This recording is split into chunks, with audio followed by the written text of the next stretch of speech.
Kata Allah berasal dari bahasa Arab, yang digunakan oleh umat muslim untuk merujuk kepada Tuhan. Kata Allah terdiri dari dua kata, al, yang berarti the dalam bahasa Inggris, dan ilah, yang berarti Tuhan. Jadi secara harfiah, Allah berarti Tuhan, atau yang disembah.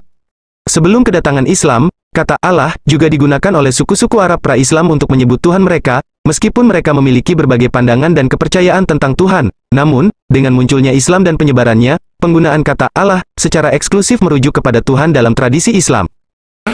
Islam yang ekstrim banyak, Kristen yang ekstrim ternyata juga banyak juga. Dia ngomong kepada saya, Pak Bambang, Anda ini harus bertobat. Bertobat apa maksudmu? Saya bilang, kenapa Anda pakai kata Allah? Ya sejak dulu memang bahasa Indonesia kata Allah sudah diserap.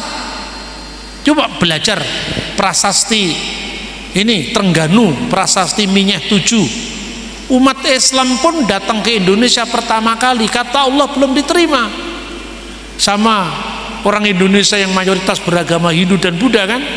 Maka dalam prasasti Trengganu, kata Allah itu diterjemahkan Dewata Mulia Raya.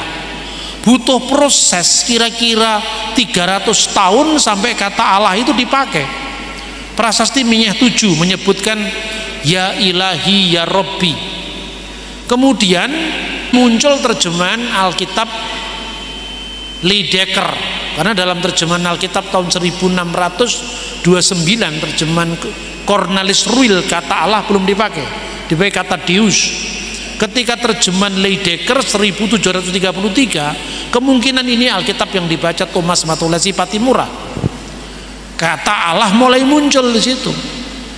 Kemudian setelah itu 1659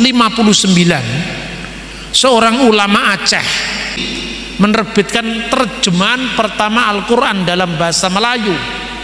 Maka kata Allah dipakai, disejajarkan dengan Tuhan yang Maha Esa.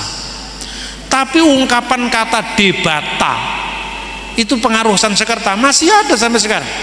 Debata mula jadi Nabolon. Debata itu terjemahan dari kata Elohim. Debata itu istadewa, itu sembahan tertinggi. Sementara kata Austronesia kuno yaitu yang masih dipakai dalam bahasa Indonesia, sembahyang, menyembah Tuhan.